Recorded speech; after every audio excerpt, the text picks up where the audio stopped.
Hi, I am Kiana. And I'm Jazmin, and this is our project on HIV. We live in Seattle, Washington, and go to Roosevelt High School. We both take biotechnology. We work together with our partners, David and Joyce, from SeaVuria, Kenya, to research and discover what HIV is, its effect on the community in Africa, and what we can do to help. HIV is the agent that causes acquired immune deficiency syndrome AIDS. It is a retrovirus composed of RNA. HIV is an enveloped virus. Beneath the envelope is the capsid, which holds the genetic material and essential viral enzymes. HIV is dangerous because it infects and eventually destroys helper T cells. Helper T cells are essential in the human immune system because they help destroy invading pathogens. Since HIV infects the helper T cells, it disrupts the whole immune system and our body cannot fight infections that, if healthy, it normally would protect against. The infected helper T cells are directed by HIV to create new viruses, destroying most of them during the HIV replication process, eventually leading to AIDS. There is no cure for HIV. Once a person is infected with it, they will always carry it in their body, and they can infect other people with the virus. Some ways it can be transmitted is through unprotected sexual intercourse, sharing of needles, or being born to or breastfed by an HIV-positive mother.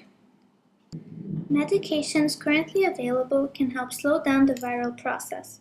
A common method being used currently is the highly active antiretroviral therapy strategy, which usually combines 2 or more antiretroviral drugs. Many people who have HIV and take their medications regularly live a long and relatively healthy life.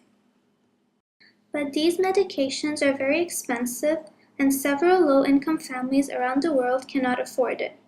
In sub-Saharan Africa, there are currently 10.6 million people needing ARVs and only 3.9 million receiving it. HIV prevalence in most countries in Africa is very high. In Kenya, the HIV prevalence is 6.2%.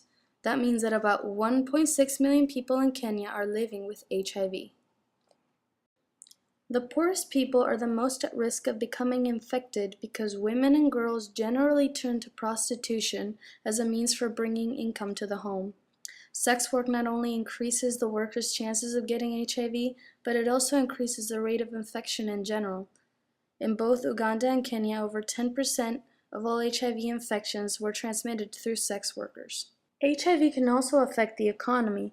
The market falls because a lot of households can no longer afford goods because of the cost of illness.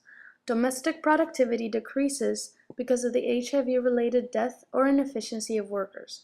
As a result, exports are reduced and imports are increased.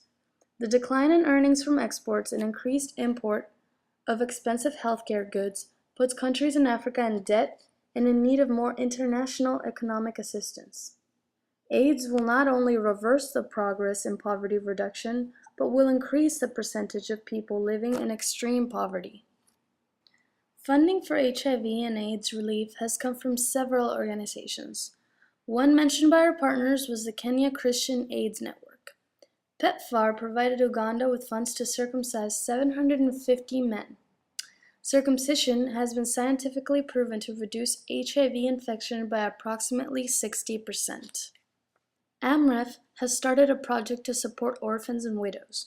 By means of forming a support group, they encourage them to stand up for their rights, teach them how to protect themselves from getting infected with HIV, strengthen HIV prevention activity, and encourage widows to engage in income-generating activities to offset the effect of HIV by providing them with loans to start a business.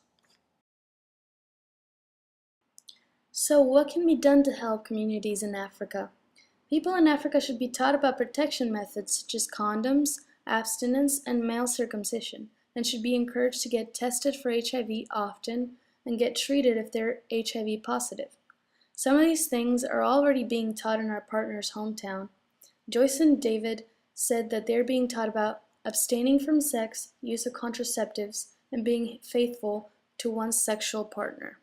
A way to encourage people to do this is by creating support groups that will help them overcome embarrassment, which is common among several communities because of the culture.